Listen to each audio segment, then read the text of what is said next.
On February 17, 2009, a man was discovered lifeless in a dimly lit room of the Ramses Hilton Hotel in central Cairo. That man was Ahmed Khaaki, a clandestine Hamas operative, accused of masterminding missile smuggling pipelines across the Sinai. His death immediately raised questions that Cairo was unprepared to answer. Hotel staff recalled nothing unusual that evening, only a man who checked in alone, carrying a worn leather briefcase and moving with quiet precision. Security footage showed him walking the marble lobby at 9:42 p.m., unaware that hidden eyes had already marked his every step. Egyptian police entered the scene to find the curtains drawn, the minibar untouched, and the air unnervingly still. Khaaki lay on the bed fully clothed, his face strangely serene. The first report claimed heart failure, but whispers in the corridors spoke otherwise. This was no ordinary guest. Khaaki's name had traveled across intelligence circles from Tel Aviv to Langley. He was the architect of secret supply lines, the man who turned desert highways into arteries of war. His death was never going to be considered natural. By dawn, Cairo buzzed with speculation. Had Mossad finally reached into Egypt's beating heart to silence a ghost? Or had rivals within Hamas settled scores in a foreign capital? Every rumor poured gasoline on a fire of paranoia. News agencies caught wind within hours. Headlines clashed. Businessman dies in hotel beside terrorist mastermind found dead. What happened inside that locked hotel room would ripple across continents, igniting shadows where nations wage wars unseen. Ahmed Khaaki was no ordinary smuggler. He was the quiet architect of a weapons highway, linking Iranian factories to Gaza's tunnels. Through his roots flowed the rockets that could change battlefield equations overnight. His death was not simply personal, it was geopolitical. Every missile he moved across Sinai threatened to ignite a wider regional war. Israeli officials knew his work intimately, counting each shipment like a countdown to catastrophe. For them, his continued survival was not tolerable. His death was almost inevitable. Egypt stood at the crossroads. Hosting Khaaki on its soil was already a dangerous embarrassment. Cairo, torn between regional diplomacy and internal security, suddenly faced the chilling reality. Its territory had become the silent stage for a foreign assassination. Across the Mediterranean, in secret chambers, intelligence chiefs took careful notes. NATO analysts tracked signals. Iranian couriers asked questions. American satellites scoured Cairo's skies for anomalies. Each player in this chess match wondered who moved the piece that toppled Khaaki. The world of espionage is allergic to accidents. When a man of Khaaki's importance collapses alone in a luxury hotel, the assumption is not nature, it is operation. And if it was operation, the scale of risk was enormous. For if Mossad truly orchestrated this inside Egypt, it meant Tel Aviv was extending a long arm through sovereign borders. And if Hamas or Iranian proxies did it, then Cairo had become a killing ground where alliances fractured and shadows feasted. Who ordered the death of Ahmed Khaaki in that Cairo hotel? Was it the long reach of Mossad, erasing a man who fed rockets into Gaza? Or was it an internal betrayal, a knife hidden inside Hamas's own cloak? Why did it happen on that night, in that room, in a city already bristling with competing intelligence services? Was it chance, or was it the calculated climax of years of surveillance, informants, and intercepted phone calls whispering his itinerary? Could Egyptian authorities have known, or were they blindsided by an operation unfolding beneath their watch? Did local security services quietly collaborate, or did they awaken to the humiliation of discovering a corpse in their capital, planted like a riddle? And what message was truly being sent? Was Khaaki silenced to protect civilians from incoming rockets, or to warn others in the smuggling chain that no hotel door, no border, and no disguise could save them from an invisible hand? In the cold neon glow of Cairo, the questions multiplied. Who killed him? Why then? And most haunting of all, if his life ended with such precision, how many others were already marked for the same fate? Ahmed Khaaki was born in 1968 in the crowded lanes of Rafa, a border town forever caught between maps and ambitions. His family belonged to the working poor, survivors of displacement, their household stitched together by resilience and whispers of loss. His father, a construction worker, labored under scorching sun to feed 7 children. His mother, a schoolteacher, filled evenings with tales of Palestine's history. In those stories, Ahmed absorbed both sorrow and pride, seeds that would later grow into defiance. Rafa was no ordinary town. It was a junction of tunnels, borders, checkpoints, and soldiers. Children learned to navigate watchtowers as easily as alleyways. Ahmed's early playground was already a battlefield of shadows, each day rehearsing the language of survival. He proved studious, a boy who devoured mathematics and geography with equal hunger. Teachers remembered a sharp mind cloaked in silence, rarely speaking out of turn. He excelled at maps, tracing borders with precision, perhaps foreshadowing the routes he would someday carve. But poverty weighed heavily. School notebooks doubled as grocery lists, and textbooks carried the faint smell of kerosene lamps. Ahmed's ambition was not born in classrooms. It was forged at night, under flickering bulbs, while listening to gunfire echo across the border. In his teenage years, Israeli patrols frequently searched homes in Rafa. Once, soldiers stormed his family house, overturning furniture. Ahmed watched his mother's eyes burn with humiliation. That moment, relatives would recall, marked a change. The quiet boy hardened into someone less forgiving. By 17, he was already trusted to deliver messages between older cousins tied to underground groups. He rode battered bicycles through checkpoints, feigning innocence, while carrying folded papers that spoke of meetings, weapons, and codes of secrecy. Yet, Ahmed also showed a softer side. He adored his youngest sister, crafting wooden toys from scraps. Neighbors remembered him teaching children how to fly paper kites above rooftops, moments of levity that seemed to mock the grimness of Rafa's streets. The first intifada erupted when Ahmed was 19. The stones, tear gas, and funerals became the new curriculum. Friends either joined protests or funerary processions. For Ahmed, this uprising was not a choice. It was the environment that baptized his adulthood. By his early 20s, he was no longer just another youth in Rafa. He was a man shaped by poverty, invasion, and defiance. The boy who once solved geography puzzles was now mapping routes that would outmaneuver both soldiers and borders. Ahmed Khaaki's ideology was born from fire and occupation. He believed the struggle was not temporary, but generational, that each family owed blood to history. His rhetoric, even in youth, reflected fatalism mixed with a strategist's cold arithmetic of conflict. He read deeply from pamphlets circulating clandestinely in Gaza. While many were poetic manifestos, Ahmed was drawn to technical writings, manuals on logistics, essays on military supply, treatises on resistance infrastructure. He saw ideology not as emotion, but as engineering. Unlike fiery preachers, he rarely raised his voice. Instead, he cultivated an aura of calculation. When others argued passionately, Ahmed would listen silently, then deliver a single pointed remark that cut through noise. His comrades nicknamed this habit the scalpel. In private, he was methodical to the point of obsession. He carried small notebooks filled with numbers, diagrams, and tunnel sketches. Some described his handwriting as military neatness, each line pressed like rails, suggesting his mind ran always on schedules. But quirks softened his severity. He had an unusual fondness for Turkish coffee, brewed thick and bitter.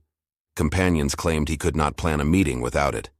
Cigarettes, however, he despised, often waving smoke away with an almost comic annoyance. Animals fascinated him. He raised pigeons on the rooftop of his family house, admiring their flight patterns. He claimed watching their return sharpened his thinking about routes, borders, and timing. What began as a hobby became an allegory for his craft. Despite seriousness, humor occasionally cracked through. He enjoyed mimicry, imitating Egyptian border guards with uncanny precision, drawing laughter from tense gatherings.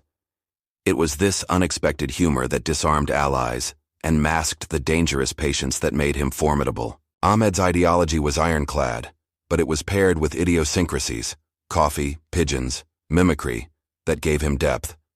These quirks made him human, yet they also concealed the disciplined architect of smuggling networks that would eventually shape battles far beyond Rafa. In militant circles, Ahmed Khaaki earned many names. Some called him Al-Tariq, meaning the route, for his mastery of moving weapons across impossible borders. Others preferred the merchant, a nod to his ability to cloak contraband as ordinary trade goods. Within his family, however, he was affectionately called Abu Hammam, after his rooftop pigeons. Neighbors chuckled at the nickname, never suspecting that this gentle title masked the architect of supply chains, fueling rocket fire into Israel. Duality defined his existence. He cultivated his self-image carefully. In photographs, he often appeared unsmiling, dressed plainly in worn jackets. He wanted to appear forgettable, another face in a crowd. To Ahmed, invisibility was not weakness, it was the ultimate shield. Yet he privately saw himself as a strategist, almost a general without a uniform. Friends recalled his habit of quoting ancient proverbs about patience and distance. "The longest road is the safest road," he once told a confidant, sketching maps on napkins. This blend of humility and grandiosity made him enigmatic. Was he a humble courier or a visionary logistician? Khaaki seemed to enjoy the uncertainty, wearing his nicknames like masks, each one hiding and revealing different facets of his carefully curated myth. By the early 1990s, Ahmed Khaaki had moved beyond errands and whispers. The Oslo Accords loomed, dividing opinions in Rafa. To Ahmed, the talks felt hollow, a stage show ignoring ground realities. He decided his battlefield would not be negotiation rooms. He first attached himself to grassroots committees that distributed food, medicine, and leaflets. Outwardly charitable, these networks doubled as political incubators. They hardened his sense that power lay not in speeches, but in invisible logistics beneath official radar. Israeli crackdowns intensified. Arrests, raids, checkpoints turned life into a maze. Ahmed proved invaluable as a problem solver, rerouting supply chains when roads were blocked. His knack for improvisation under pressure made senior militants take serious notice of him. Hamas recruiters eventually sought him out. He was not the loudest ideologue, but he possessed something rarer: discipline and patience. In meetings, he spoke of caravans, tunnels, and coded schedules. His language was less about resistance slogans, more about infrastructure and longevity. By the mid-1990s, he was trusted with money transfers, arranging couriers from Cairo to Gaza. While others flaunted weapons, Ahmed tracked spreadsheets, receipts, and shipments. It was dull work to outsiders, yet it formed the backbone of insurgent sustainability. His low profile shielded him from immediate targeting.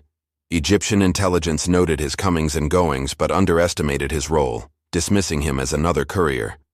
This invisibility allowed him to build deeper contacts, particularly among Bedouin smugglers who commanded Sinai's secret passageways. For Ahmed, militancy was never about glamour. It was about patience, infrastructure, and inevitability. He saw himself as the invisible artery that nourished louder actors. Without men like him, he argued, the rockets and rifles would simply gather dust. Thus the boy from Rafa completed his metamorphosis, no longer just Abu Hammam with pigeons, but the architect of clandestine highways. His transition into militancy was quiet, precise, and for his enemies, dangerously effective. The story of Ahmed Khaaki unfolded against a backdrop already dripping with history and blood. The Israeli-Palestinian conflict was no isolated quarrel. It was a century-old contest of identity, land, and sovereignty. Every generation inherited scars, and every scar hardened new resolve. By the 1980s and 1990s, Gaza was an open-air prison, fenced, monitored, and patrolled. Daily humiliations bred resistance, while each Israeli incursion fueled militant recruitment. It was within this crucible that networks like Hamas gained momentum, projecting themselves as guardians of dignity. Israel viewed Hamas not merely as adversaries, but existential threats. The group's charter, filled with uncompromising vows, left little room for coexistence. Each rocket strike was framed not as harassment, but as proof of an unending campaign against the state's survival. The First Intifada lit the fuse. Stone-throwing youth clashed with armed soldiers, scenes broadcast globally. What seemed symbolic in early days hardened into militancy. Secret supply chains, forged in alleys and tunnels, expanded into lifelines for weapons, money, and ideological texts. Meanwhile, regional wars deepened the theater. The Iran-Iraq War spilled influence into the Levant, with Tehran eager to export revolutionary fire. By the mid-1990s, Iran was no longer distant.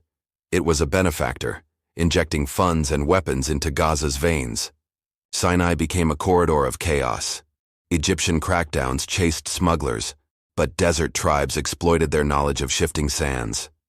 It was here that Ahmed Khaaki thrived, turning geography into arsenal. His tunnels mirrored ancient caravan routes, but instead of spices, they carried missiles. Every escalation had echoes. When Israel struck Lebanon, Gaza responded. When Palestinian leaders fell to assassinations, new figures rose hardened. The conflict was less linear war, more recursive storm, where each move guaranteed retaliation, breeding cycles beyond conventional diplomacy's reach. Global powers hovered constantly. The United States funneled billions into Israel's defense, while European states debated aid versus censure. Russia, meanwhile, played both sides, whispering to Damascus while courting Tel Aviv. Each capital viewed Gaza not just locally, but as leverage in larger games. By the 2000s, the conflict resembled not two adversaries but entire ecosystems colliding. Rockets, drones, bulldozers, and tunnels formed their own vocabulary. Into this lexicon stepped men like Khaaki, whose value was measured in how seamlessly they supplied the language of violence. Thus, Khaaki was not merely a man in Rafa. He was an actor inside a generational conflict, a cog in a machinery larger than any nation, and his death would inevitably ripple across these vast, combustible landscapes. Israel's position was unambiguous: eliminate threats before they matured. To Tel Aviv, figures like Ahmed Khaaki represented not mere smugglers, but architects of existential danger. The policy was preventative warfare, striking supply chains abroad before rockets rained on Ashkelon or Tel Aviv. Egypt played a tortured balancing act. Publicly, Cairo positioned itself as mediator, hosting peace talks. Privately, it waged a cat-and-mouse game with smugglers in Sinai. Yet corruption, tribal loyalties, and porous borders meant Egypt's control was always partial, always vulnerable. Iran stood as benefactor and ideological sponsor. Tehran supplied training, money, and technology, seeing Gaza as a pressure valve against Israel. Supporting militants like Khaaki allowed Iran to extend its influence westward, projecting power far beyond its immediate neighborhood. The Gulf states were fractured in their stance. Qatar extended rhetorical and financial support, branding it humanitarian aid. Saudi Arabia, wary of Iranian expansion, hesitated. The Emirates leaned toward Israel quietly, preferring commerce and technology to entanglement in endless regional wars. The United States anchored firmly behind Israel. Washington provided weapons, intelligence, and political cover. American drones watched the Sinai sky, sometimes spotting Khaaki's convoys, yet the ultimate decision to strike was often handed discreetly to Israel's shadowy operatives. Europe's position oscillated. Some states condemned Israeli assassinations, branding them extrajudicial killings. Others quietly applauded the removal of militant threats. Aid convoys to Gaza became symbolic battlegrounds, as activists and diplomats clashed over whether relief sustained civilians or empowered militants. Jordan, sharing borders and refugees, walked a delicate path. It feared spillover violence, yet it could not openly embrace Hamas without angering Israel or the United States. Its intelligence services monitored every whisper, every smuggler, wary of instability spilling into Amman. Syria, still entangled in its own disputes with Israel, allowed Hamas offices in Damascus. This sanctuary was strategic, a bargaining chip, but it placed Khaaki in a wider web where Syrian intelligence occasionally intersected with his roots. Geography became politics incarnate. Turkey emerged later as a vocal critic of Israeli policies, providing diplomatic oxygen to Hamas. Yet its actions stopped short of outright confrontation. Ankara's rhetoric amplified Gaza's plight, while its intelligence watched carefully, measuring when involvement suited national interests. Thus, Ahmed Khaaki was not simply a Palestinian smuggler. He was a node in an international network of agendas, where every country's position shifted like sand dunes. His existence and eventual elimination reflected a conflict woven through capitals, not just camps. Ahmed Khaaki mattered because he was the invisible artery behind Hamas's firepower. Leaders could rally crowds, fighters could launch rockets. But without men like him ensuring supply, the grand gestures of militancy would crumble into slogans without ammunition. Logistics was destiny. Unlike many militants, Khaaki thrived in obscurity. He avoided cameras, rarely spoke in rallies, and shunned ceremonial roles. This made him harder to trace. For intelligence agencies, he was not a headline threat. He was a silent one, infinitely more dangerous. Khaaki bridged worlds. He spoke the language of Rafa's street hustlers, but also navigated Cairo's financial networks and Tehran's emissaries. Few could move comfortably from dusty tunnels to polished hotel lobbies. That versatility made him indispensable to Hamas's long-term sustainability. Every missile that reached Gaza through Sinai bore his fingerprint. Israeli intelligence mapped trajectories back to his contacts. They understood. Eliminate one courier, the chain adapts. But eliminate Khaaki, the architect, and entire arteries collapse. He was not expendable. He was central. He also represented proof of concept. His success showed that Gaza's blockade was permeable, that no wall could truly seal off resistance. For Palestinians, his work symbolized defiance. For Israelis, it symbolized a strategic nightmare that needed surgical resolution. Egypt's interest in him was equally sharp. His operations embarrassed Cairo, undermining its sovereignty. Smuggling suggested Egypt was porous, weak. Each of his successful shipments humiliated their border guards. His elimination, even if foreign hands performed it, was quietly welcomed in some circles. For Iran, Khaaki was a loyal vessel. He transformed Tehran's blueprints into reality, ensuring their influence flowed westward. Every shipment validated their regional strategy. In him, they saw not just a courier, but an extension of their ideological and military reach. His myth also mattered. Stories spread of his calmness under pursuit, his ability to vanish at checkpoints, his endless patience. Such legends inspired younger recruits. In asymmetric wars, myth is as valuable as material. Khaaki supplied both. For Mossad, Khaaki was a perfect target, operationally vital, politically quiet, geographically reachable. He embodied the kind of adversary that justified covert budgets and elaborate operations. Eliminating him would serve not only tactical goals, but also strategic theater. Thus, the death of Ahmed Khaaki was never a small matter. He was not merely one man lost in Cairo. He was a keystone in a volatile arch, and when removed, the balance of forces shifted across the entire Middle East. Ahmed Khaaki's first brush with the law came in 1992, when Egyptian border police detained him near El Arish. Officially, he was carrying textiles. Unofficially, the crates concealed communication devices bound for Gaza. The shipment was confiscated, but Ahmed was released. That release was not mercy, it was calculation. Egyptian authorities underestimated him, assuming he was a minor courier in a larger chain.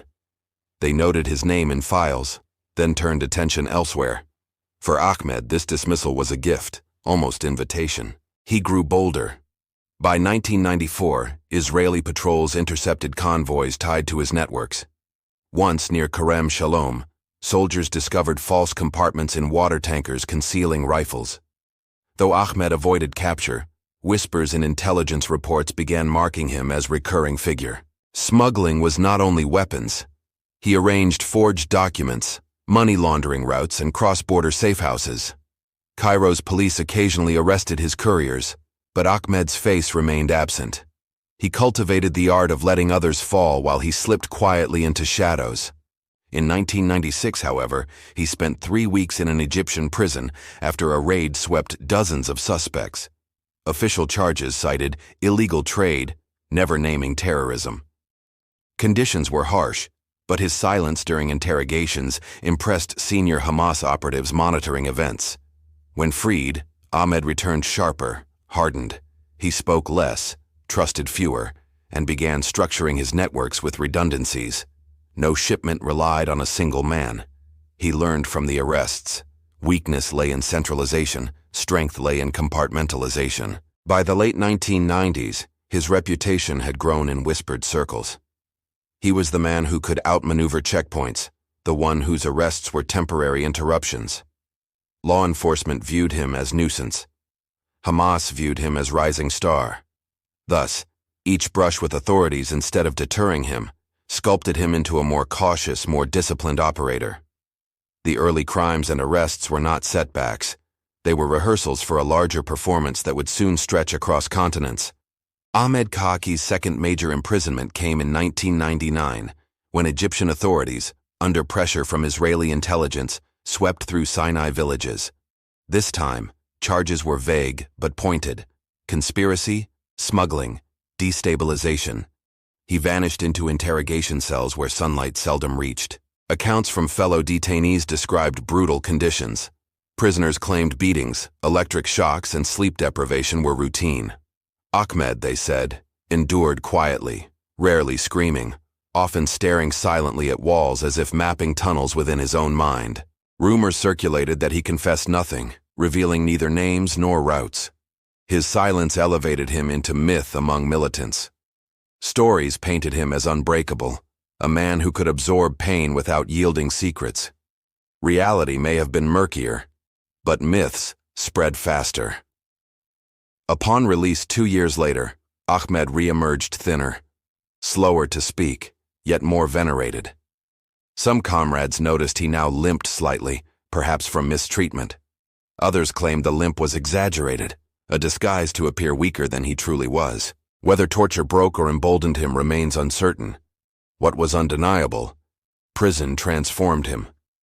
No longer just smuggler, he was now hardened operator. A man convinced that survival required not only secrecy, but also absolute psychological endurance. Following his release in 2001, Ahmed Khaaki no longer lingered in the margins. Hamas operatives welcomed him back not merely as courier, but as seasoned survivor. He was inducted into more structured cells, where his logistical genius could be fully harnessed. He became instrumental in coordinating between Gaza-based commanders and Sinai smugglers. Ahmed excelled at bridging distrust between militant ideologues and tribal traders.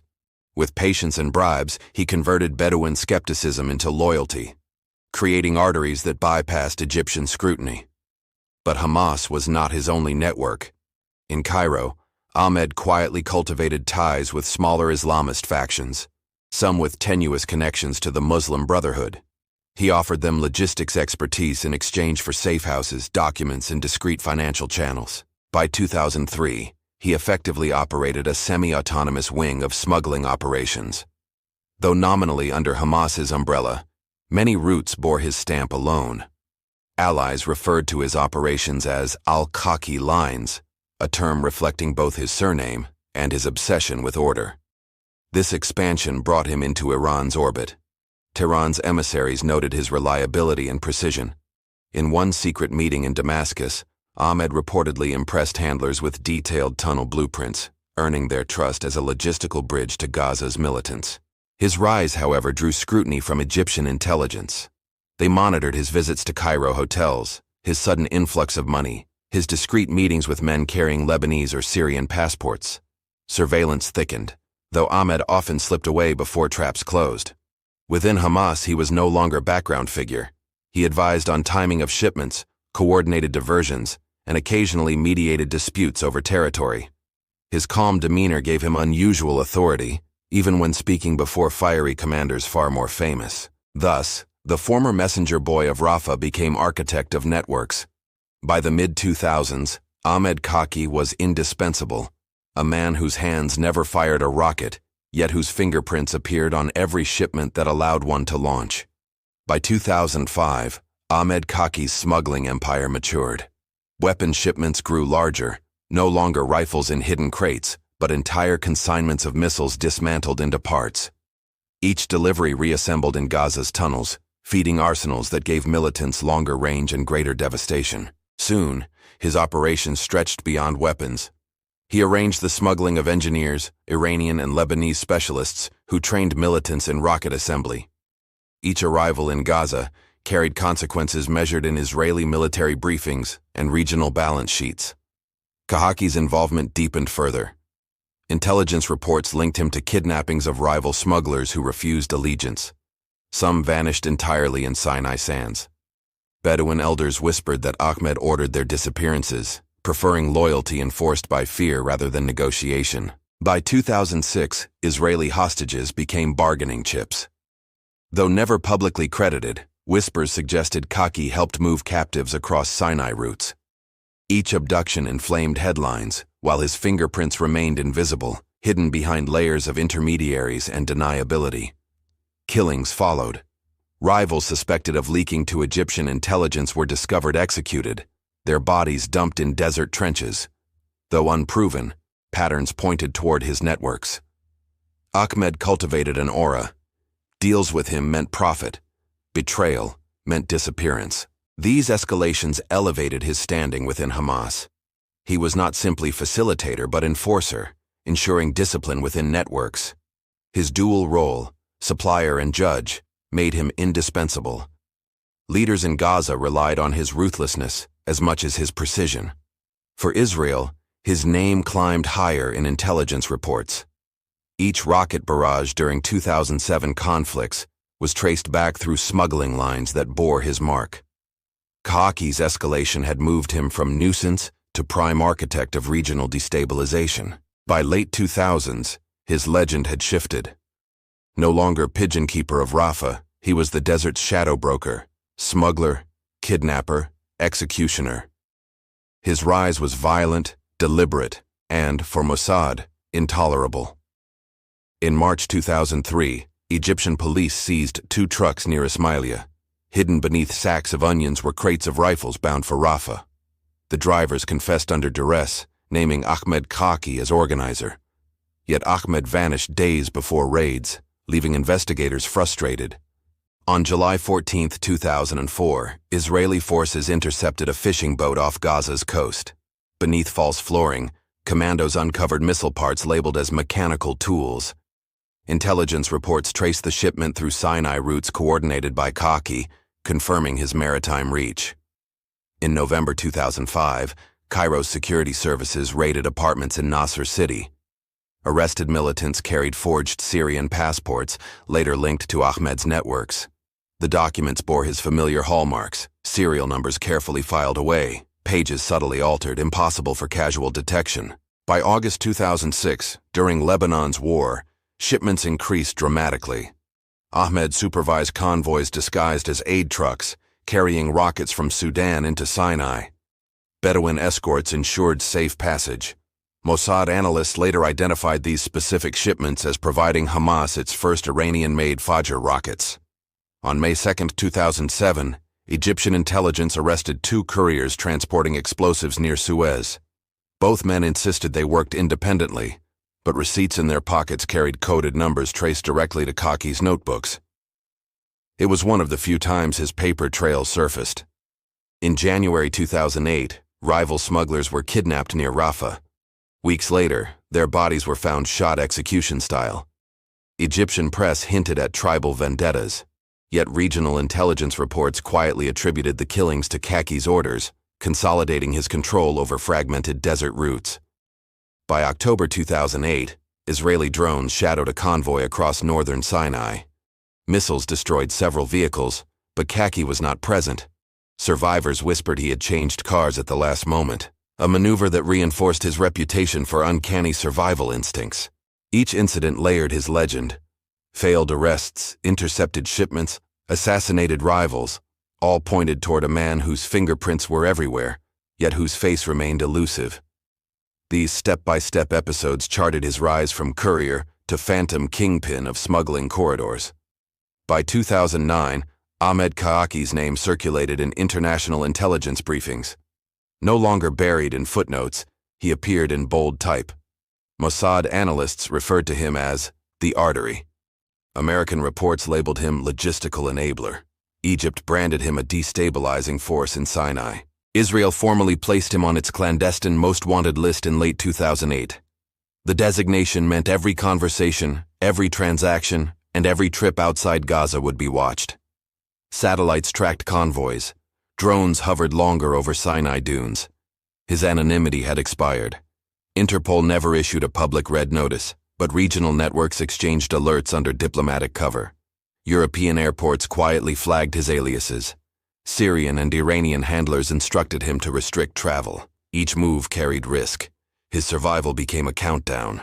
Egypt intensified pursuit. His operations embarrassed Cairo, undermining claims of sovereignty. Secret police compiled dossiers with grainy surveillance photos of him entering Cairo hotels. His ability to outmaneuver checkpoints enraged officials who feared their desert slipping entirely into militant control. For Hamas, his rising notoriety was double-edged. On one hand, he symbolized ingenuity. On the other, his visibility threatened networks that relied on invisibility.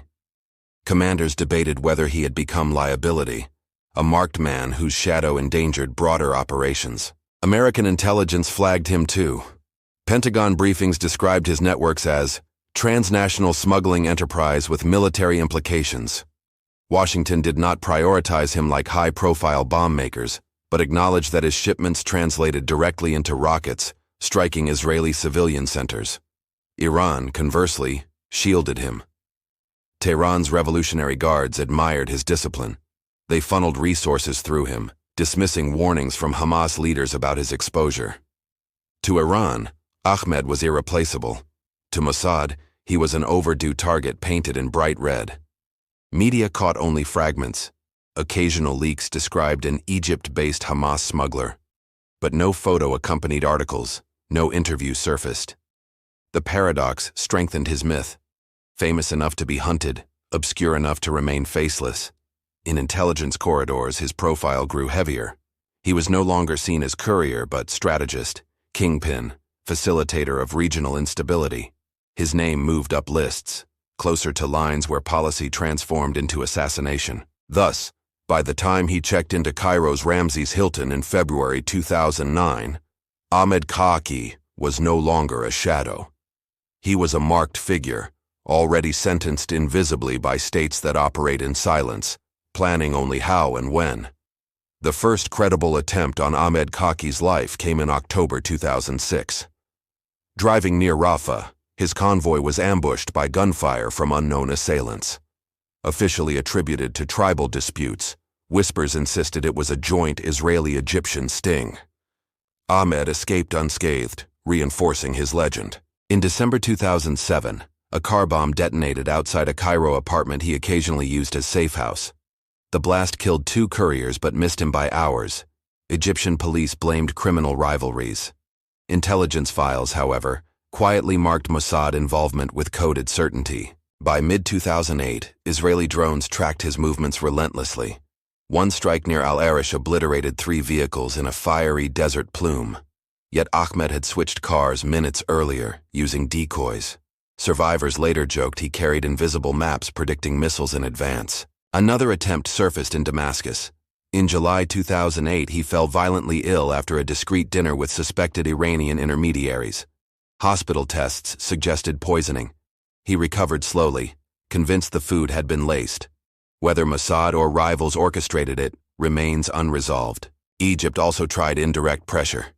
Arrests targeted his lieutenants, designed to isolate him. In September 2008, one deputy died under interrogation, sparking rumors Ahmed was next. Still, he evaded capture, weaving through Cairo streets like a ghost cloaked in taxis. Some attempts bordered on cinematic. Israeli commandos allegedly staged a mock traffic accident outside Ismailia, intending to trap his vehicle. Reports claimed Ahmed spotted the ruse instantly, rerouting through alleys. Official records never confirmed it, but intelligence chatter preserved the tale. Each failure heightened urgency. Mossad's leadership grew impatient.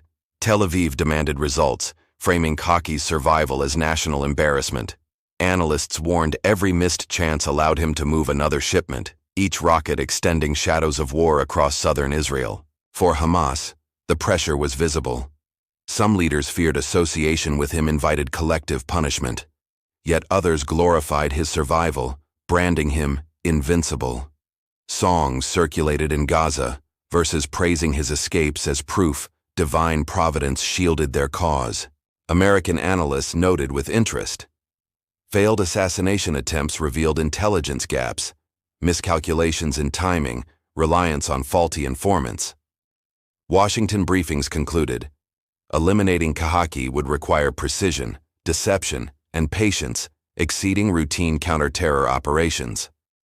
Thus, by late 2008, assassination attempts were no longer isolated incidents. They formed a campaign, each failure sharpening resolve. The hunt for Ahmed Khaaki became not just mission, it became obsession, where inevitability loomed heavier with every breath he took. By early 2009, Ahmed Khaaki's life resembled a ticking clock. Each hotel check-in, each border crossing, carried the scent of finality. His enemies circled tighter, while his allies whispered doubts, sensing proximity to an end none could prevent. Surveillance thickened invisibly. Phone lines clicked faintly, shadows lingered outside cafes, foreign faces checked into hotels he frequented. He pretended indifference, but comrades noticed. His laughter diminished, his movements slowed. He behaved like a man already rehearsing for martyrdom. Even Hamas commanders grew uneasy. Meetings ended with tense silences, as if his presence carried contagion. They admired his discipline, yet worried his visibility endangered them all. Behind closed doors, some even suggested retiring him quietly, sparing networks broader collapse.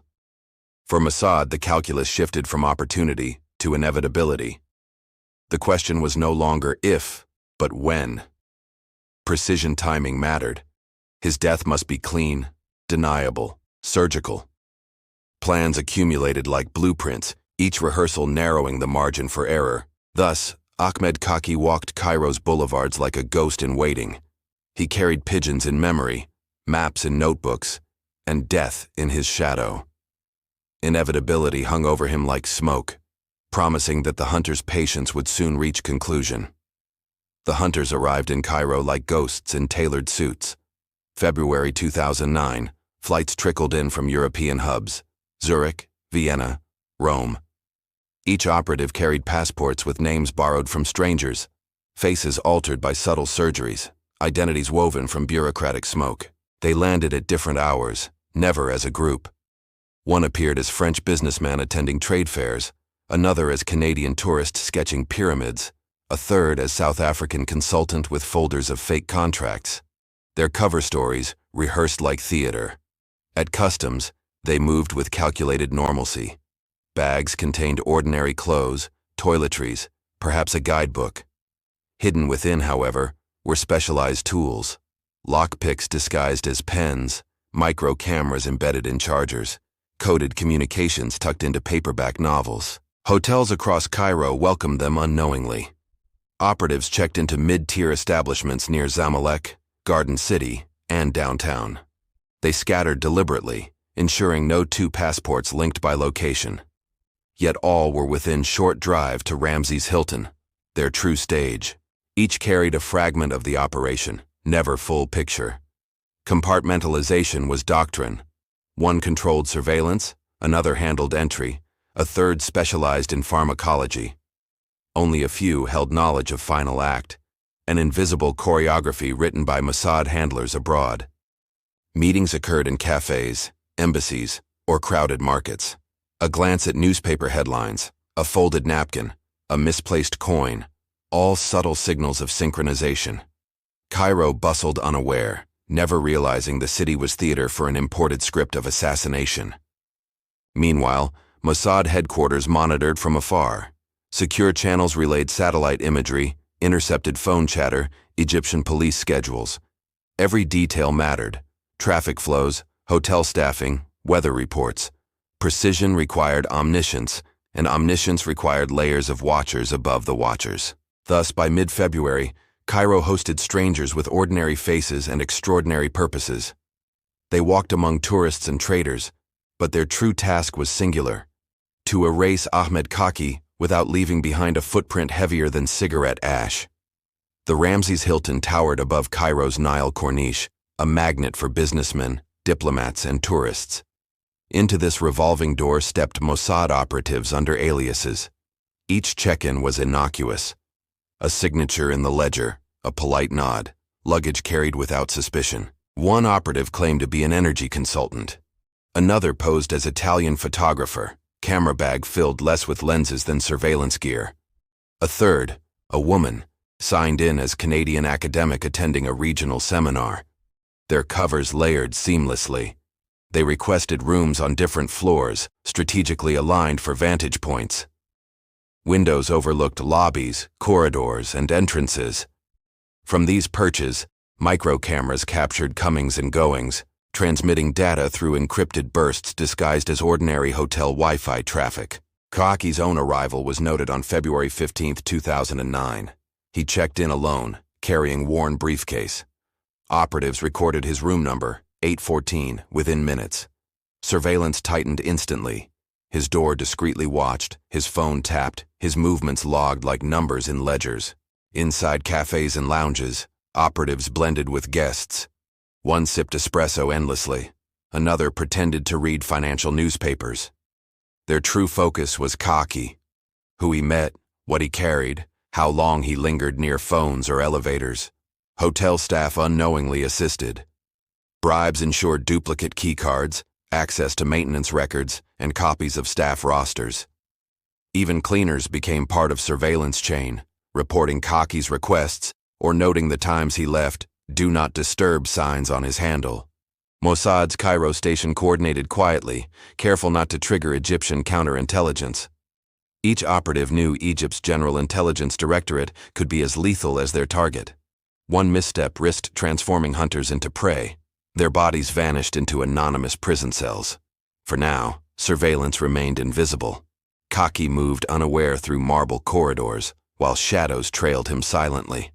The hotel became his cage, each hallway a corridor of observation, each elevator ride a data point feeding into an invisible script of death. February 17, 2009 began unremarkably for Cairo. Vendors filled sidewalks with fruit carts, taxis blared horns, and the Nile rolled indifferently. Inside the Ramses Hilton, however, every movement of Ahmed Khaaki was being tracked with precision bordering on obsession. At 7:42 a.m., he ordered Turkish coffee from room service, a daily ritual. An operative disguised as waiter delivered it, noting his attire, his briefcase placement, his mood. Data was relayed instantly to surveillance cells scattered across the hotel. By mid-morning, Ahmed exited to meet two men in the lobby. Cameras captured brief handshake, muted conversation. Analysts later identified them as couriers. The meeting lasted 12 minutes, then dissolved. Ahmed returned upstairs, unaware he had been flanked throughout. At 12:30 p.m., he lunched at hotel restaurant overlooking the Nile. An operative sat 3 tables away, posing as solitary businessman. A hidden transmitter beneath the table captured fragments of his phone conversation, coded references to shipments, winter, and blueprints. Afternoon hours passed with him writing notes in his room. Surveillance confirmed minimal activity. For operatives, stillness was gift. Predictable patterns offered predictable windows. By 5:00 p.m., the kill team finalized positioning, each component now orbiting closer to room 814. At 7:15 p.m., Ahmed phoned Gaza. His tone calm, words clipped. The call lasted 7 minutes. Mossad handlers, monitoring remotely, flagged phrases indicating upcoming shipment schedules. Decision solidified. Tonight was the night. Delay risked his escape, perhaps permanently. By 8:20 p.m., operatives began silent cascade. One woman lingered in hallway with cleaning cart, another monitored elevators, 2 positioned outside emergency exits. Their choreography resembled stage play. Each entrance rehearsed, each misstep rehearsed too, contingencies mapped meticulously. At 9:05 p.m., Ahmed left his room briefly, descending to lobby. He purchased newspapers, scanned headlines, then ascended. His return provided confirmation. Target settled for night. The cage had closed. The stage prepared for final act. At 9:42 p.m., hallway cameras recorded cleaners departing floor. Minutes later, 2 operatives approached room 814. Their movements fluid, deliberate, indistinguishable from weary hotel guests. But behind casual facades, tools waited, and an execution order thrummed in their minds. Thus the day unfolded. Mundane to outside world, yet orchestrated within hotel walls as masterpiece of surveillance. For Ahmed Khaaki, it was final evening alive. His ordinary routines quietly converted into countdown sequence toward engineered silence. The entry method was crafted for invisibility. Operatives carried electronic bypass devices disguised as hotel keycards. With one swipe and faint beep, Room 814's lock yielded silently. No forced entry marks would remain, preserving illusion of natural death. Inside, tools emerged like stage props. Miniature cameras disguised as chargers confirmed room emptiness. Latex gloves eliminated fingerprints. Shoe covers prevented trace evidence. The kill team rehearsed efficiency. Every movement measured, every object touched accounted for in withdrawal plans. Pharmacology was centerpiece. A vial contained fast-acting muscle relaxant, undetectable in routine autopsies. Another held sedatives for control if resistance emerged. Delivery method: hypodermic syringe hidden in pen. One prick, one injection, body subdued before cries could escape. Surveillance supported entry. Operatives planted jammers to disrupt hotel phones, ensuring Khaaki could not summon aid. Nearby rooms housed disguised agents with laptops feeding encrypted updates, mapping Egyptian police patrols in real time. Precision was maintained through constant invisible coordination. Disguises doubled as tools. A cleaning cart concealed lockpick sets, medical kits, and sound-dampening blankets. Staff uniforms ensured no guest second-glanced them. Mossad doctrine thrived on blending, turning mundane artifacts into lethal accessories of operation. Timing instruments mattered too. Operatives synchronized watches down to seconds. Delays risked Egyptian patrols or random interruptions. The operation unfolded like symphony, each clock tick rehearsed, each movement embedded in predetermined cadence of disappearance. Exit tools awaited. Replacement bed linens masked disturbance. Sprays neutralized DNA traces. Even air fresheners erased chemical signatures. By morning, investigators would enter room not to crime scene, but to illusion. Guest fallen naturally, hotel routine undisturbed. Thus, Mossad's arsenal was never bombs or drones alone. It was subtlety weaponized, locks yielding to fake cards, death delivered through medical science, rooms reset into perfection. Their tools left silence where once lived the architect of smuggling corridors. As operatives prepared outside room 814, fate toyed with timing. At 9:47 p.m., a tourist family exited elevator, children running down hallway. The assassins froze, smiling politely, disguises intact. Seconds stretched painfully until laughter faded around corner. Moments later, a cleaner unexpectedly appeared, pushing cart toward Khaaki's corridor. An operative whispered code phrase into earpiece. Within seconds, another agent intercepted her with fabricated complaint about dirty linens, diverting her away before she reached fatal threshold. Inside command suite, tension spiked. Egyptian police patrols shifted earlier than expected, 2 officers lingering outside Hilton entrance. Operatives delayed movement, pretending to browse newspapers in lobby until radioed signal confirmed patrol departure. Every variable required adaptation and heartbeat. Even elevators became hazards. Twice, doors opened unexpectedly, revealing guests. Smiles masked nerves, but hands gripped hidden tools inside pockets.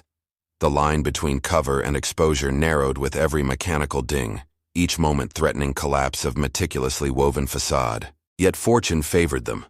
Interceptions held, disguises maintained, timings recalibrated. By 10:03 p.m., hallway was clear, surveillance signals aligned. The operation advanced again. Operatives sliding toward room 814's door, carrying silence like weapon, preparing stage for assassination masquerading as natural demise. At 10:07 p.m., the lock yielded without protest. Operatives slipped inside room 814, movements rehearsed and economical. Curtains were drawn tighter, lamps dimmed. The room transformed from guest suite into surgical theater of silence and inevitability. Ahmed Khaaki stirred slightly, surprised by shadows. Before words formed, syringe pierced neck with precision. The muscle relaxant coursed instantly, locking lungs, freezing voice. His eyes widened, recognition dawning, but body betrayed him. Breath halted, limbs slackened, resistance extinguished. Operatives worked swiftly.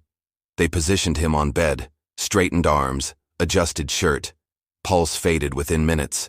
masked by sedatives calm. Instruments confirmed no sound carried beyond walls. To neighbors, it was ordinary night in hotel corridor. Finishing touches followed. Briefcase left untouched, minibar unopened. Bedsheets smoothed with meticulous care. Spray eliminated forensic residue. Scene whispered natural death. A man collapsing alone. Another statistic in Cairo's endless hospital registries. By 10:19 p.m., they exited unnoticed. Hallway empty, lobby indifferent. Outside, Nile glimmered against city lights, unaware that history shifted silently in room 814. The hunter's hand had closed, erasing architect of smuggling highways without leaving more than absence. Morning of February 18, 2009, housekeeping knocked on room 814's door. No answer. Hours passed, the Do Not Disturb sign unmoved. By noon, supervisor authorized entry. Inside, they found Ahmed Khaaki lying motionless, face serene, television still murmuring faintly. At first glance, nothing screamed foul play. Bed neat, curtains drawn, no struggle evident. His briefcase rested by nightstand, unopened. Only detail unsettled staff. His eyes half open, frozen mid-expression, as though he had recognized something in final moments. Hotel security summoned Egyptian police. Officers entered cautiously, scanning room. Their initial report cited possible cardiac arrest. Body was transferred discreetly to Cairo morgue. Management urged silence. An international guest dying unexpectedly in Hilton risked scandal-damaging reputation. Yet whispers spread quickly. Staff gossiped about late-night strangers lingering in corridors. Guests remembered unusual cleaning carts rolling past midnight. Some recalled seeing a pale foreign man in lobby, always reading newspapers, never leaving. Pieces of puzzle leaked into rumor. By evening, journalists sniffed story. Cairo newspapers published bland headline, "Man Found Dead in Hotel." But intelligence circles already knew better. Ahmed Khaaki's death was no accident. It was trigger for storm about to engulf capitals. At Cairo's morgue, pathologists began routine examination. Initial glance reinforced heart attack theory. No bruises, no cuts, no external trauma. Death seemed natural, an unremarkable statistic in a city where sudden cardiac failure was common cause of demise. Yet inconsistencies soon surfaced. Lungs displayed unusual paralysis, inconsistent with ordinary cardiac arrest. Traces of unfamiliar compounds appeared in blood work. Analysts puzzled. The chemicals degraded rapidly, leaving faint residue difficult to categorize. Suspicion replaced certainty, whispers replacing paperwork. Further microscopic analysis revealed puncture mark hidden beneath hairline at neck. Barely visible, it suggested needle injection. Forensic photographs confirmed the anomaly, sparking immediate questions. Why inject? Who administered it? What substance caused organs to fail silently overnight? Egyptian officials hesitated. Publicly, they upheld narrative of natural causes. Privately, they summoned toxicologists, hoping for clarity. Reports remained inconclusive. Poison suspected, proof elusive. Ambiguity suited some in Cairo, shielding them from responsibility for assassination executed under their roofs. In intelligence backrooms, conclusions formed swiftly. Khaaki had been silenced professionally. Autopsy uncertainty was not failure. It was testament to assassin skill. His death certificate bore bland language, yet between lines, medical examiners recognized invisible hand of covert operation. 2 days after discovery, Egyptian investigators reviewed Hilton's CCTV footage. What began as routine procedure quickly spiraled into revelation. Cameras showed unfamiliar figures haunting corridors, foreign men and women arriving separately, yet orbiting around one floor, always near room 814. Investigators noted odd consistencies. One man carried identical newspaper each day. Another woman lingered endlessly with cleaning cart. Another guest entered without luggage. None interacted, yet their silent choreography betrayed them. Footage resembled rehearsal for theater rather than casual tourism. Authorities traced check-in records. Passports bore names from France, Britain, Ireland, Canada. Each document appeared authentic, stamped with legitimate visas. Yet deeper analysis revealed forgery, Numbers belonged to real citizens abroad, their identities stolen to cloak operatives. Diplomatic fallout brewed. Foreign embassies protested loudly, insisting passports were genuine. Citizens contacted back home expressed shock, their names, photos, and details manipulated into ghostly doubles. Headlines screamed scandal, amplifying Cairo's humiliation into international stage. Egyptian newspapers published grainy stills from CCTV, faces blurred but haunting. Readers whispered conspiracies, Mossad fingerprints unmistakable. Governments denied involvement, but silence in Tel Aviv roared louder than words. Skilled assassins never admitted authorship. Denial was doctrine, ambiguity their armor. Investigators pressed Hilton's staff. Bribed clerks admitted issuing duplicate keycards. Housekeepers recalled unfamiliar guests, requesting linens at unusual hours. Each testimony layered narrative of infiltration. Yet no suspects remained. Operatives had evaporated, leaving only footage, paperwork, and whispers of surgical conspiracy. For Egypt, scandal was double-edged. On one hand, they appeared victims of foreign incursion. On the other, their sovereignty lay compromised, their premier hotel transformed into execution ground. The CCTV tapes became emblem of humiliation broadcast worldwide. Thus, what began as one corpse in hotel bed became sprawling scandal. CCTV revealed ghosts, passports revealed theft, and Cairo revealed fragility. The world glimpsed not murder alone, but blueprint of covert statecraft operating shamelessly across borders. The scandal spread rapidly. Cairo demanded explanations from European governments whose passports had been forged. Ambassadors scrambled, issuing statements of outrage. Publicly, they condemned violations of sovereignty. Privately, intelligence chiefs admitted grudging admiration for the audacity and precision of Mossad's operation. Israel remained silent. Officials neither confirmed nor denied. The absence of denial itself became confirmation. Newspapers filled void with speculation, citing anonymous intelligence sources. Headlines across Middle East branded assassination proof that no border could restrain Tel Aviv's reach. Egypt faced embarrassment. Its premier hotel had hosted a foreign hit team undetected. Parliamentarians thundered speeches about sovereignty. Security chiefs whispered of purges. In smoky cafes, citizens muttered, if Mossad could kill in Cairo's heart, what else remained secure? European capitals fumed. Britain demanded explanation after identities of its citizens were misused. Ireland expelled Israeli diplomat quietly. France lodged formal protest. Canada issued travel warnings. Each nation postured publicly, yet behind scenes, cooperation with Israeli intelligence largely continued. For Hamas, the fallout was personal and symbolic. Leaders declared Khaaki martyr, promising retaliation. His funeral in Rafa swelled with thousands, flags waving, chants rising. Yet whispers persisted. How had he been so easily hunted? Suspicion gnawed internally. Iran reacted furiously. State media condemned Israel, accusing Western complicity. Tehran vowed continued support for Hamas, casting assassination as proof of their indispensability. Behind rhetoric, Iranian commanders accelerated shipments, determined that death of one operative not sever artery entirely. Washington walked delicate line. Officially, United States denounced extrajudicial killings. Unofficially, Pentagon analysts exchanged notes of approval, marking Khaaki's removal as tactical gain. The duplicity reflected Washington's paradox.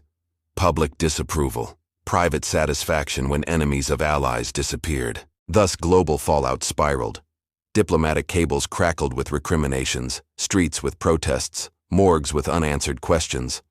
Ahmed Khaaki's corpse became political symbol, his assassination echoing far beyond hotel walls into embassies, alliances, and calculations of power stretching from Cairo to Washington.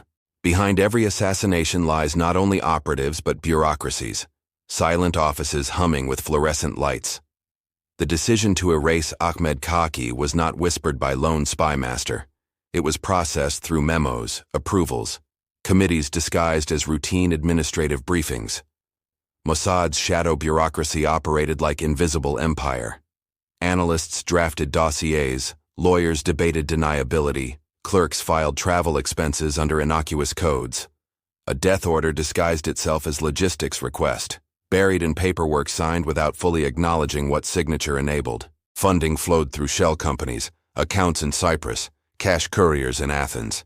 Each dollar traced backward to taxpayers unaware their money-financed tools of surgical silence. Bureaucracy sanitized blood into spreadsheets, transforming assassination into budget line approved annually. Even Egypt possessed phantom machinery. Reports delayed, files misplaced, surveillance overlooked. Perhaps incompetence, perhaps complicity. Either way, agencies operated like shadow states, accountable not to citizens but to whispered calculations of power, survival, and plausible deniability. Diplomats played roles too. Every protest, every denial, every carefully worded press release was choreography orchestrated by bureaucrats smoothing rough edges of murder. Death became policy, and policy became language, stripped of human fingerprints. For operatives, bureaucracy was unseen master. Missions were justified, not by morality, but by signatures.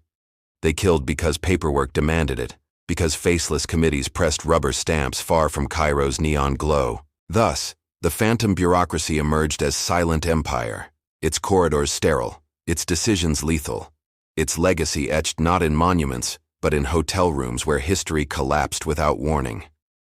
They were nameless in newspapers, faceless in courts, yet within Mossad they carried code names: Falcon, Lyric, Echo.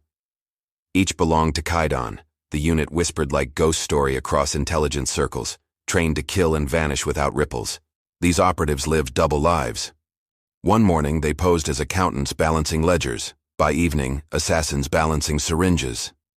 Their passports, accents, even smiles were weapons, crafted, rehearsed, deployed like blades sharper than steel, yet infinitely more forgettable. Their doctrine preached invisibility. No tattoos, no quirks, no traces. They blended into airports, elevators, hotel lobbies. Legends described them as shadows who passed beside you in corridors, leaving only faint scent of cologne and untraceable silence. Their arsenal extended beyond guns. They mastered pharmacology, electronics, disguises. A toothbrush could hide fiber-optic camera, a magazine conceal lockpicks, a pen deliver poison. Tools mattered less than adaptability. Their weapon was ability to improvise seamlessly under pressure. To intelligence peers, Kaidan agents were mythic archetypes, executioners without applause, legions without banners. Their legacy whispered in fragments, their names erased by design. They existed only in shadows, yet shaped destinies of men whose deaths altered balance of nations. Long before Cairo, Kaidan's legend was forged elsewhere. In 1972, after Munich massacre, operatives hunted Black September members across Europe. Cafe shootings, hotel room bombs, and sudden disappearances stitched tapestry of vengeance, episodes spoken about in whispers, never confessions. In 1981, a car exploded in Beirut, killing Palestinian commander. Locals recalled strangers checking into nearby hotel days earlier, their names later traced to stolen passports. The pattern mirrored Cairo decades later. Bureaucracy cloaked murder, exit routes paved before detonation. Dubai, 2010, another hotel, another lifeless militant. Mahmoud al-Mabhouh found dead in his room, cause initially unclear. CCTV footage revealed operatives in wigs, tennis attire, false smiles. It echoed Cairo's choreography. Door opened silently, body rearranged, truth hidden behind routine. Operations extended beyond Middle East. In Paris, a scientist working with hostile regime collapsed suddenly in metro station. Autopsy inconclusive, yet diplomats whispered Mossad signature. Patterns repeated. Ordinary day bent into extraordinary silence. Lives erased without courtroom. Only rumor. Even failures lingered. In Lillehammer, 1973, mistaken identity led to killing of innocent Moroccan waiter. Agents arrested. Trials public. Reputations stained. Lesson etched deeply. Invisibility requires precision, for shadows stumble when truth pierces fog. Each mission whispered across agencies like campfire tale. Was it poison, car bomb, bullet, or silence? Often unclear. What mattered was myth. Kaidan existed, always present, always watching, altering fates from behind hotel curtains and unmarked passports. Thus, Cairo was not anomaly. It was chapter in longer saga, echoes reverberating from Munich to Dubai.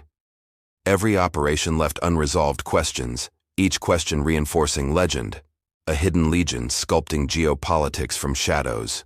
Behind every shadow operative stood leaders, prime ministers, generals, spy masters, flawed men cloaked in gravitas.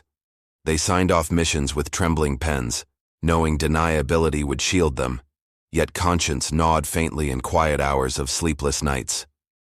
They fancied themselves gods behind curtains, pulling strings of assassinations across continents. But gods bleed too, haunted by scandals, inquiries, and ghosts of operatives lost. Power masked fragility, decisions masqueraded as destiny. Ahmed Khaaki's death was not merely bureaucratic act. It was reflection of leaders treating mortality like chess pieces, believing themselves puppeteers, blind to truth. Puppets too, dancing under weight of history's merciless stage. Ahmed Khaaki's body returned to Rafa under heavy security.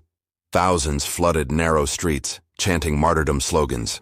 His coffin draped in green flags moved slowly, surrounded by militants firing rifles skyward, each shot echoing both grief and defiance across Gaza's skyline. Women wailed from balconies, men raised fists, children carried posters with his blurred photograph. The anonymity that shielded him in life was gone. His face became symbol, printed, sung, and remembered. Death transformed his invisibility into mass spectacle, fueling collective rage. Hamas leaders delivered speeches extolling his discipline, his silence under interrogation, his smuggling genius. They promised continuation of his work, vowing, "For every artery cut, another shall open." Applause roared, drowning any quiet doubts about failures. In Egypt, response was more discreet. Officials breathed relief that chapter closed, though embarrassed by foreign hands on their soil. Security presence tightened briefly, yet ordinary citizens remained skeptical. If assassins could strike Cairo hotel, what remained untouchable? Immediate impact spread regionally. Israel noted quiet satisfaction. Newspapers there spoke of neutralized threat. Iran thundered condemnation, pledging vengeance. Western capitals issued muted statements. In Rafa, grief hardened into new resolve, funeral transforming into recruitment ground for next generation of militants. The elimination of Ahmed Khaaki created immediate vacuum. His intricate smuggling networks, once tightly orchestrated, fractured into competing factions. Bedouin tribes squabbled over routes. New couriers emerged, but none possessed his discipline. Chaos replaced precision, destabilizing supply chains Hamas relied upon. Israel gained temporary reprieve. Rocket attacks decreased, shipments slowed. Yet intelligence analysts warned victory was fleeting. Smuggling adapted, morphing like desert wind. New figures inevitably rose, learning from Khaaki's errors, crafting methods even harder to intercept. For Hamas, loss was profound. Without his logistical genius, resources dwindled. Political leadership emphasized symbolic strength, but privately admitted dependence on his networks. Attempts to centralize operations stumbled, exposing internal rivalries. Khaaki's absence magnified fragility inside militant hierarchy. Egypt recalibrated strategy. Assassination exposed vulnerabilities in security apparatus, prompting reforms in intelligence coordination. Crackdowns intensified across Sinai, sometimes brutal, alienating local tribes further. Ironically, Cairo's tightening grip accelerated resentment, driving more youth into smuggling networks Khaaki once commanded. Globally, his death reinforced precedent. Targeted killings abroad were viable instruments of statecraft. Intelligence agencies studied Cairo operation as template, clinical, deniable, devastating. The message lingered. No city safe, no border respected, no operative beyond reach of invisible hand. In the end, Ahmed Khaaki's death changed little in grand scheme of geopolitics. Rockets still flew, borders still burned, smuggling adapted. His elimination was ripple, not tide, yet ripples reveal depths often hidden beneath surface calm. What it revealed was machinery of shadows, nations sanctioning killers, bureaucracies cloaking murder as policy, operatives dissolving into anonymity after extinguishing lives. His story stripped illusions, showing world where justice never enters courtroom, only hotel room. Thus history closed another file, stamped, shelved, forgotten publicly. Yet in whispers, his death endures. Reminder that beneath every treaty and speech lies hidden theater, where truth remains buried in shadows.